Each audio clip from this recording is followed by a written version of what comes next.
Samuel, je te propose qu'on attende encore 2 minutes, le temps qu'il y ait les dernières connexions avant de pouvoir démarrer avec toi. Ouais, très bien. Super. Bah, du coup, en attendant, avec Caroline, on va se présenter, parce que Samuel, tu as déjà eu l'occasion de te présenter ce matin pendant la séance avec tout le monde. Mais Caroline et moi, vous ne connaissez pas encore et vous aurez l'occasion d'entendre parler de Jérôme et d'Alexandre un peu plus tard. Alors, bah, ravi de faire tous votre connaissance, même si je vois qu'en voyant les noms, il y a quelques têtes connues de mon côté. Je suis Lorraine Moiroux, je suis chef de projet économie circulaire et low-tech chez Goodwill Management et je vais co-animer avec Samuel la session de cet après-midi et avec le soutien de Caroline que je laisse se présenter également. Merci Lorraine. Donc, moi, je suis Caroline Fusy. Donc, je suis à l'agence Lucie. Je fais rentrer quelques personnes en attendant. Voilà. Depuis donc 1 an et demi et je suis en charge des audits de suivi uniquement pour le label Lucie et des audits pour le label Toumaï, également de la gestion du label Envol et de quelques référentiels sectoriels. Voilà pour moi. Donc, je vais animer le chat, essayer de répondre et de synthétiser toutes vos questions pour les poser ensuite à nos animateurs. Ok, bah, merci beaucoup Caroline. Je pense qu'on va pouvoir démarrer, même s'il y aura sûrement des personnes qui nous rejoignent en cours de route. Déjà, pour démarrer, dans un premier temps, je vais vous proposer pendant juste quelques secondes de mettre tous votre caméra, qu'on puisse faire une photo de groupe pour le label Lucie. Donc, si vous pouvez juste pendant quelques secondes mettre votre caméra, qu'on puisse voir un petit peu vos têtes. C'est toujours difficile de le faire à distance, mais ça rendra l'atelier plus sympathique. Ah, on a même une personne qui a la tête en bas. Qui a des fonctionnalités un petit peu originales, d'accord. Super. Qu'on puisse tous vous voir et après, pour éviter d'utiliser trop de bandes passantes, on pourra à nouveau tous couper nos caméras. Alors, je pense qu'on est presque tous là. Est-ce qu'on voit Laura, Agnès, Vincent, SPA? Est-ce que vous avez des caméras?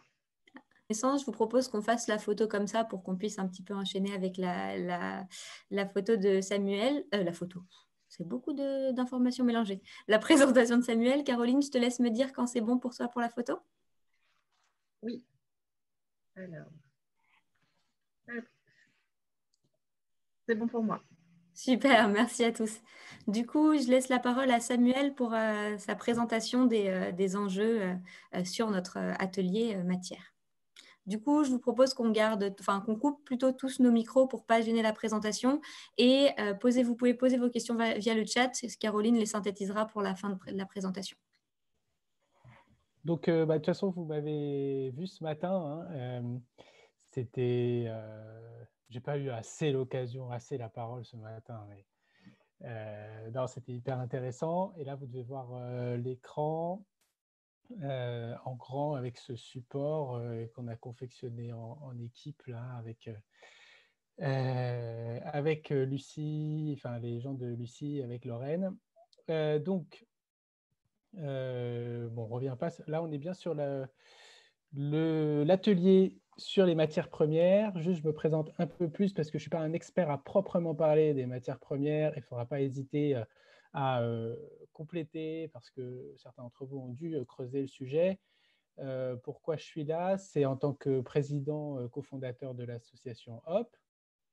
Par ailleurs, je suis aussi directeur de projet économie circulaire pour l'association Auxilia qui fait du conseil aux collectivités.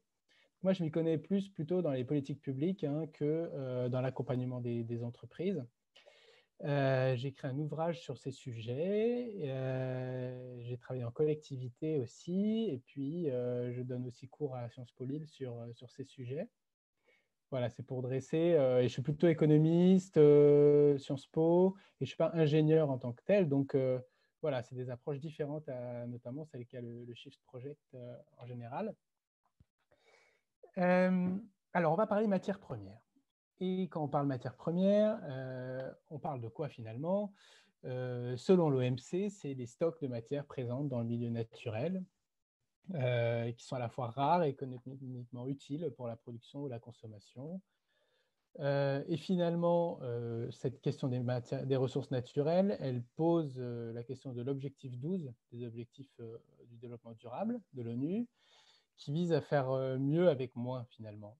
Il ne faut pas forcément viser à faire plus, hein, mais il faut surtout faire avec moins de ressources.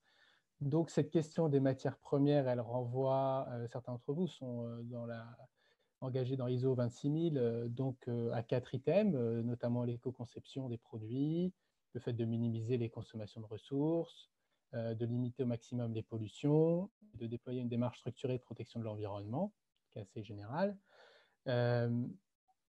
Et donc, on va voir que ça va toucher beaucoup de segments de l'activité. Et commençons par un premier constat, et puis on va aller vers ensuite des choses plus positives, sans doute, hein. Mais d'abord, voir qu'il y a un problème au niveau des matières premières au niveau mondial. Alors là, il y avait un schéma qu'on avait fait dans le cadre de l'ouvrage, qui est un peu schématique, simpliste éventuellement, mais qui montre bien quand même le problème où il y a 30 ans, on consommait 50% de ressources en moins, où aujourd'hui, on a un modèle de production et de consommation intenable avec 60 milliards de tonnes de matières premières par an qui sont extraites, des déchets électriques, électroniques qui avoisinent les 20 kilos aujourd'hui, etc. Et puis, si on se projette dans 30 ans, il y a certains matériaux, notamment métaux, qui vont manquer. C'est toujours difficile d'avoir, on va en parler un petit peu, de savoir exactement les réserves. Néanmoins, on commence de plus en plus à pouvoir mesurer, à voir qu'on atteint des pics pour un certain nombre d'entre elles. Si on continue à voir cette situation sur le temps plus long, finalement depuis 1900, on s'aperçoit que, eh bien, il y a des courbes quasiment exponentielles, en tout cas très croissantes, de consommation de matériaux de construction, de consommation d'énergie, de matière, plus généralement. Et par exemple, quand on regarde la petite courbe jaune par rapport à celle de la population, on s'aperçoit que finalement, notre consommation de matière est plus que doublée par rapport à notre consommation, par rapport à l'accroissement de la population. Donc, notre population augmente, donc c'est normal qu'on extrait plus de matière, mais on en extrait de plus en plus par habitant sur le temps long au cours du XXe siècle au niveau mondial. Et puis, si on se projette encore, l'OCDE prévoit qu'on double d'ici 2030, qu'on quadruple d'ici 2060. Voilà. Est-ce que ce type de dynamique, est-ce que ces courbes peuvent être prolongées longtemps dans le cadre d'une planète comme on en parlait ce matin? C'est évidemment une question plutôt rhétorique, notamment quand on se réfère aussi aux 9 limites planétaires. Vous connaissez sans doute ces travaux de Rockström et autres. Les 9 limites, vous les avez déjà traitées. Ça traite aussi bien des sols, de l'eau, des différents cycles. Finalement, on a au niveau mondial plusieurs de ces limites qui sont dépassées. Et puis, je découvrais qu'un rapport du ministère montrait qu'en France, on en avait déjà dépassé 6, ou on en aurait dépassé 6. Il y a toujours quelques controverses, mais au niveau des émissions de CO2, au niveau de l'érosion de la biodiversité, au niveau du cycle de l'azote et du phosphore, de la contribution à la déforestation mondiale, de l'acidification des océans, et en termes de surutilisation des consommations d'eau douce. C'est important de traiter de ces questions scientifiques dans leur globalité, de manière systémique. Et puis pour finir, cette vision préoccupante, c'est que nos métaux, notamment, ont des réserves limitées. D'ailleurs, ce graphique il peut être actualisé avec d'autres chiffres sur le palladium, sur l'indium, qui sont plus pessimistes que ceux-ci, mais on voit déjà qu'en termes d'années, c'est le petit chiffre en rouge pour le chrome, par exemple, ou l'argent, on n'est qu'à une vingtaine d'années, de cuivre, 35 années de réserve. Donc, c'est un problème numéro 1, c'est les ressources limitées et rares. Problème numéro 2, c'est qu'en plus, une bonne partie de ces ressources vont être essentielles pour le développement des énergies renouvelables, pour le numérique. Donc, c'est un second problème. Je vous renvoie à ce sujet aux travaux notamment de Guillaume Pitron sur la guerre des métaux. Et puis, un troisième problème, c'est cette dépendance qui se crée. Une grande partie de ces métaux est majoritairement produit en Chine. En tout cas, à chaque fois, pour un gisement, eh bien, il y a une dépendance forte. Souvent, il y a une concentration au niveau mondial sur un ou quelques pays qui rend donc géopolitiquement dépendant. Donc, ce qui est mauvais pour la résilience dont on est tous, à laquelle on est tous attachés. Quand on regarde certaines ressources comme le charbon, par exemple, là j'ai fait 5 petits focus. On aurait, aujourd'hui c'est encore 40% de notre mix énergétique. On connaît l'impact que ça a sur le climat. Finalement, les réserves connues, c'est autour de 70 ans. Et la consommation continue d'augmenter, malgré tous nos discours, dans toutes nos tables rondes et nos colloques. Au niveau mondial, on continue d'empirer à ce sujet. Si on se pousse vers la droite, on regarde sur le phosphore ou la roche phosphatée, on s'aperçoit aussi que c'est totalement indispensable à la vie sur Terre, hein, puisque c'est l'énergie de la photosynthèse. Et là, ce que je disais sur les problèmes géopolitiques, c'est que, par exemple, 75% des roches de bonne qualité sont concentrées au Maroc. Donc là encore, un problème de dépendance. Sur les métaux, l'Europe dépend à 90% du reste du monde. Donc on a un gros problème et sans doute un enjeu de réemploi, de réutilisation et de recyclage pour pouvoir reprendre les matériaux qu'on utilise ici. Le thème du sable, pour la construction, c'est essentiel, évidemment, mais on ignore souvent que c'est la troisième ressource la plus consommée après l'air et l'eau. Et on en va bien maintenant jusqu'à puiser dans les fonds marins le sable, parce que le sable du désert, il ne marche pas pour un certain nombre d'usages. Et globalement, on a là une raréfaction qui est de plus en plus préoccupante et on en produit trop peu en France. Et le sol, on en a parlé ce matin avec les problèmes d'artificialisation. Un terrain de football toutes les 5 minutes de perte de terre agricole. Ça correspond à peu près à un département tous les 10 ans. Donc, ces enjeux, donc le chiffre c'était en France, montrent qu'on a une situation préoccupante. Mais on a des progrès aussi récents. Alors, on va un peu les nuancer, hein, évidemment. On va parler depuis 2010. C'est ces chiffres qu'on voulait projeter ici de l'INSEE. Parce que c'est vrai que depuis 2010, il y a des crises économiques, et notamment sur la construction, qui font que on peut comprendre qu'il y ait cette évolution. Mais c'est notamment la consommation intérieure de matière, la DMC, donc le graphique de gauche, où on voit qu'on arrive ça a assez fortement diminué depuis 2010. Donc ça inclut les importations, exportations, mais pas forcément les matières qui sont nécessaires aux importations. C'est-à-dire quand vous importez un jean, eh bien le jean va être inclus dans ce calcul. Par contre, l'eau et l'énergie nécessaires à la fabrication de ce jean ne vont pas être inclus dans cet indicateur. Donc par habitant, ça décroît également. Après, si on regarde l'empreinte matière, où là, on prend vraiment en compte tous les flux, donc c'est un peu plus intéressant, notamment toutes les consommations intermédiaires pour fabriquer. Là aussi, il y a une baisse depuis 2010. Donc, j'ai oublié de préciser que c'était en France. Une baisse un peu plus modérée quand même, hein, mais quand même réelle. On passe de 880 millions de tonnes à 850 globalement. Et par habitant, eh bien là aussi, une baisse qui reste limitée, qui reste insuffisante. On a donné des ordres de grandeur ce matin, le fait qu'on consommait l'équivalent de 3 planètes, l'empreinte CO2 qui doit être divisée par 4 ou 5 par habitant. On voit bien que là, on n'est pas dans des niveaux de baisse qui sont suffisants, mais bon, il y a quand même des signaux plutôt positifs.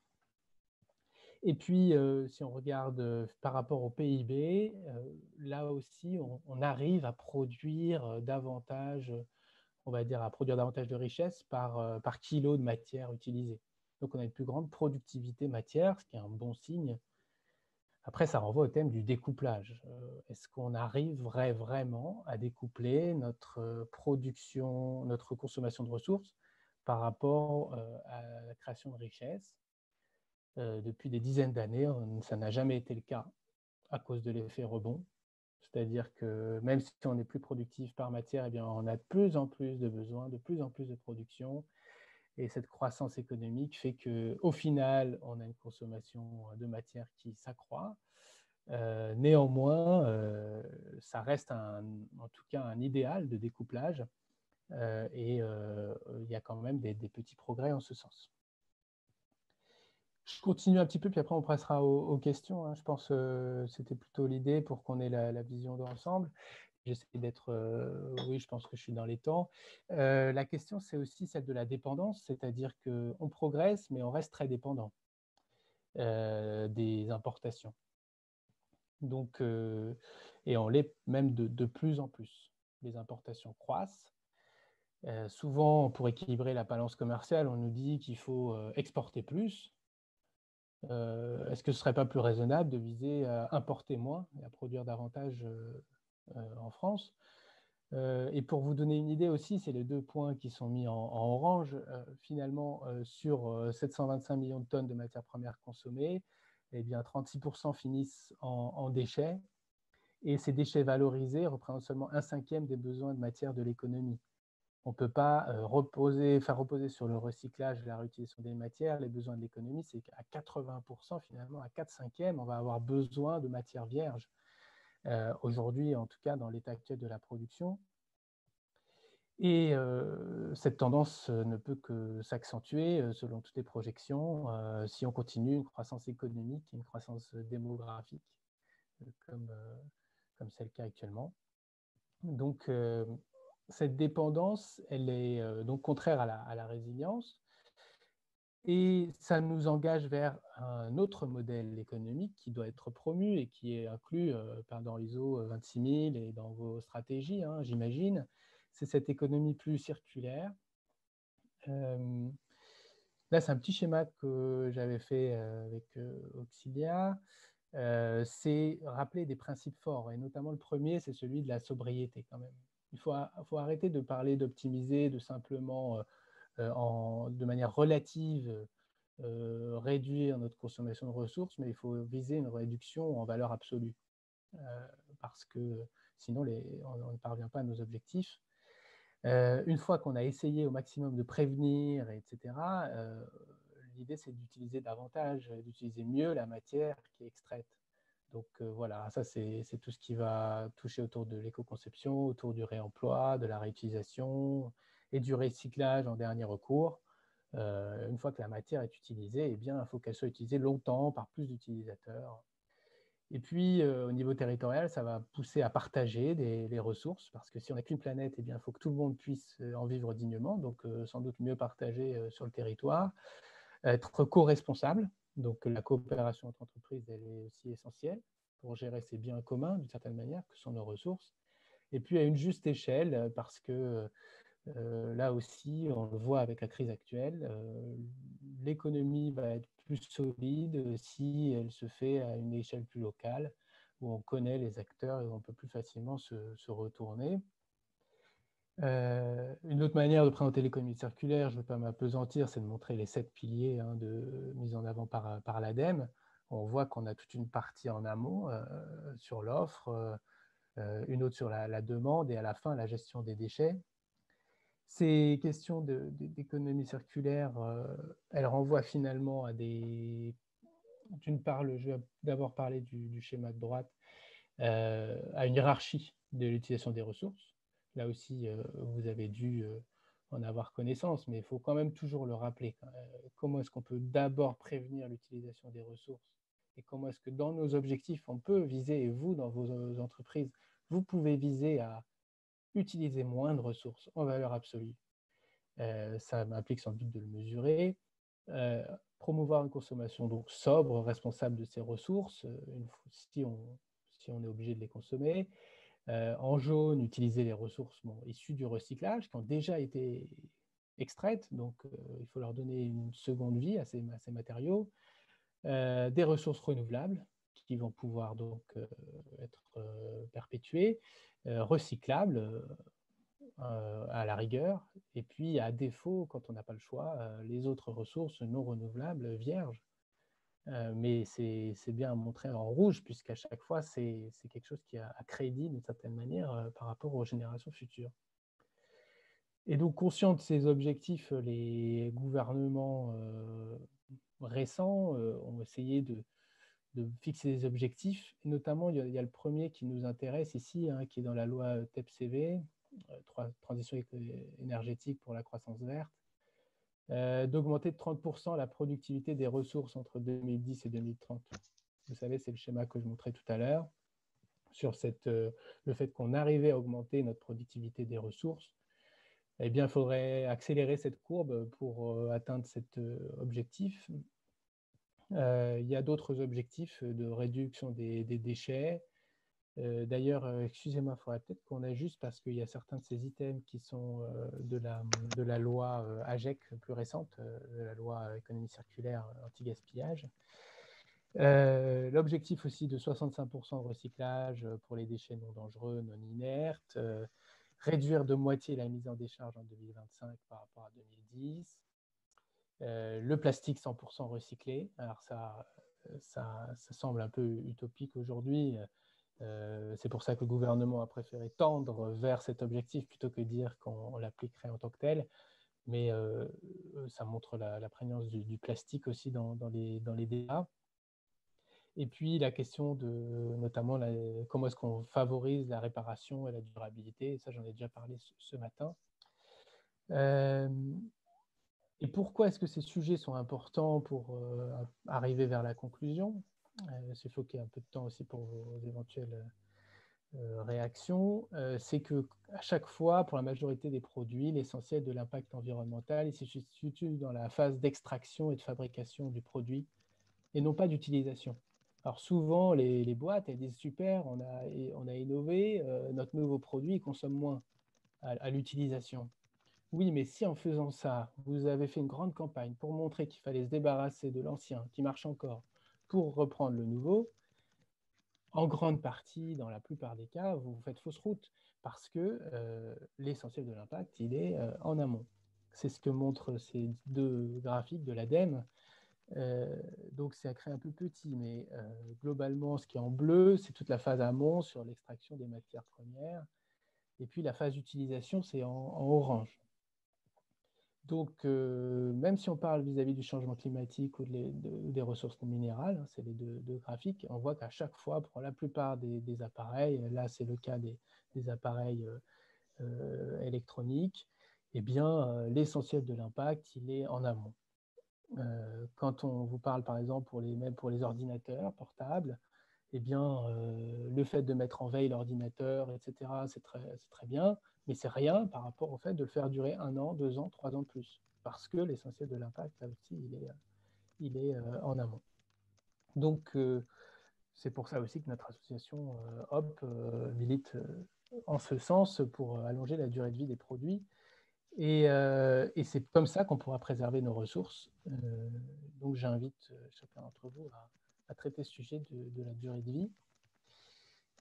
Et en ce sens, pour conclure, la loi AGEC, anti-gaspillage pour économie circulaire, bon, elle a beaucoup de dispositions, vous avez pu la voir passer, mais c'est important de montrer à chaque fois qu'il y a des réglementations et qu'il y a des objectifs tout au long jusqu'en 2040. Donc si on déroule là, on voit que dès 2020, il y a des choses qui se passent, comme 2021, interdiction des pailles, etc., des choses à usage unique, et la mise en place de l'indice de réparabilité. Donc, au départ, c'est limité, c'est que sur 5 catégories de produits. Ça reste qu'une information donnée aux consommateurs.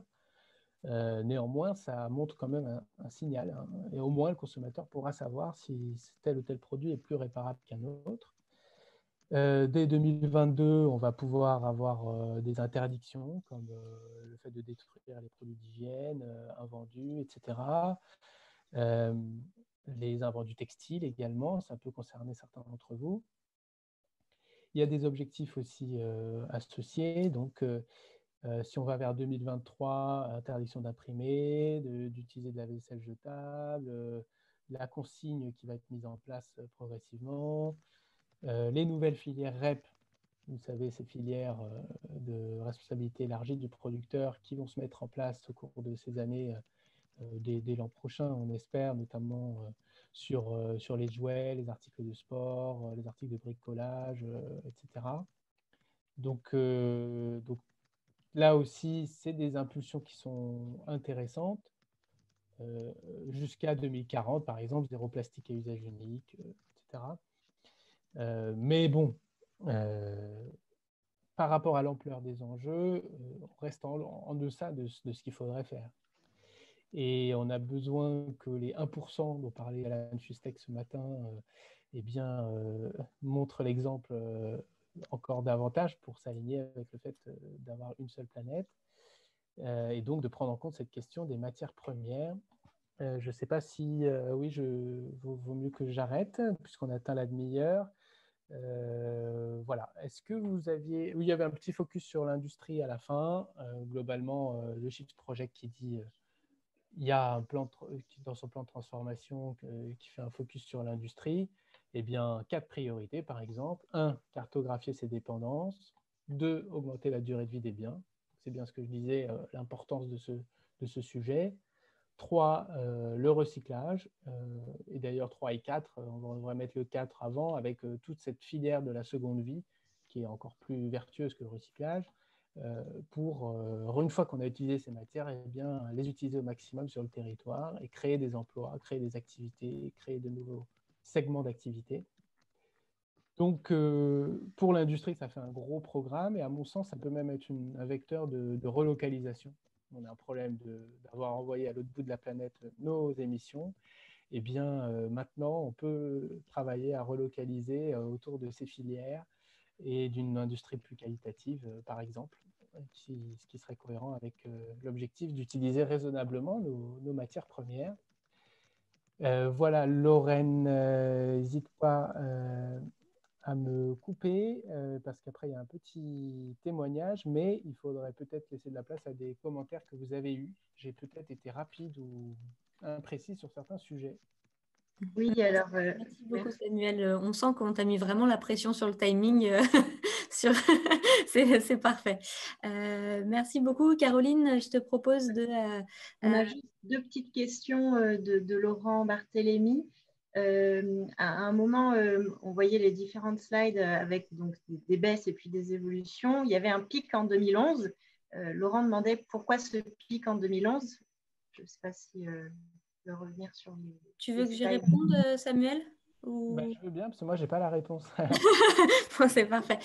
Oui, effectivement, je pense que Laurent, vous devez parler du pic de DMC en 2011, si je ne me trompe pas. Oui, c'est voilà. Bien ça. Mais c'est de la pure curiosité, hein, ça ne change rien à l'intérêt et à la problématique, hein, mais c'est par curiosité, oui. Avec plaisir. Alors, en fait, le pic de 2011, c'est dû à un effet rebond par rapport à la crise de 2008-2009, surtout dans le secteur de la construction. Ce qui a permis, d'ailleurs, c'est celui-ci qui a permis la forte baisse qui est après. Mais comme l'empreinte matière et l'empreinte déchets, si vous connaissez un petit peu de secteur du secteur BTP construction, est très importante, il y a l'effet rebond du post-crise avec des investissements un peu massifs dans l'immobilier qui a provoqué une augmentation forte de ce côté-là. Donc, ce n'est pas la seule raison, mais c'en est une principale puisque ça consomme beaucoup de matière.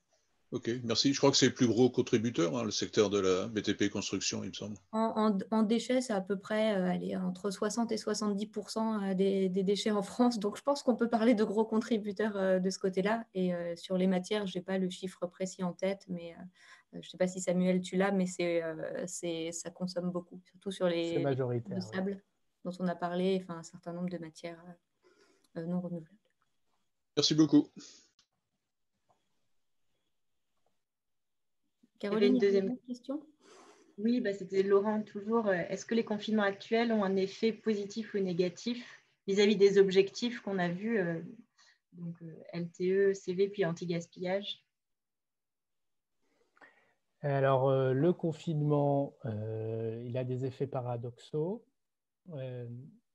Tout d'abord, c'est vrai qu'il y avait un article assez intéressant dans Le Monde récemment qui s'appelait la mort du colibri, qui disait qui montrait que nos émissions de gaz à effet de serre avaient été réduites de 7% sur l'année, alors qu'on avait eu quand même 2 mois où on ne pouvait plus se déplacer, plus consommer. Donc, ça paraissait montrer qu'on avait beau essayer d'être vertueux à notre échelle, on était bien, ça restait très limité par rapport à ce qu'il fallait faire. Donc, ça, c'est important de montrer que c'est bien aussi nos structures de la société, nos infrastructures qui vont être les principales responsables de la situation plutôt que chaque petit comportement individuel. Néanmoins, le confinement, il a quand même il y a quand même, donc, d'une part, c'est une réduction. Donc, sur les gaz à effet de serre, c'est un premier impact positif, entre guillemets. D'autres impacts positifs, c'est sur la prise de conscience. C'est-à-dire que, par exemple, pendant cette période, les Français se sont mis à réparer beaucoup plus leurs objets. Ils se sont mis à réparer, ils se sont mis à se rendre compte que les produits locaux, c'était important aussi.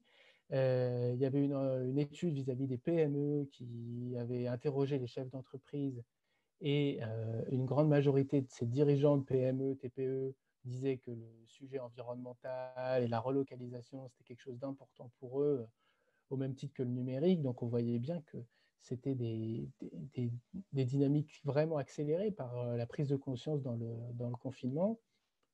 Et en même temps, et donc je ne parlerai pas aussi de toutes les réflexions, évidemment, sur le monde d'après, etc., qui ont fleuri. Mais en même temps, il y a eu d'autres replis, comme sur les plastiques à usage unique, etc., donc pour des raisons sanitaires, où on a eu aussi beaucoup plus de gaspillage d'un côté. Là, à ce moment, on a les ressourceries et tous les acteurs du réemploi qui sont fermés, donc tout le monde, alors que les déchetteries sont ouvertes. On a des effets négatifs quand même de bord sur les déchets. Mais je pense malgré tout que si on fait la somme de ces évolutions, il y a sans doute plus à mettre au crédit d'une prise de conscience plus forte d'un besoin de consommer autrement et de produire autrement. Et donc, ça peut être positif de ce point de vue-là, même si évidemment, c'est dramatique pour certaines structures. Merci beaucoup, Samuel. Merci Samuel.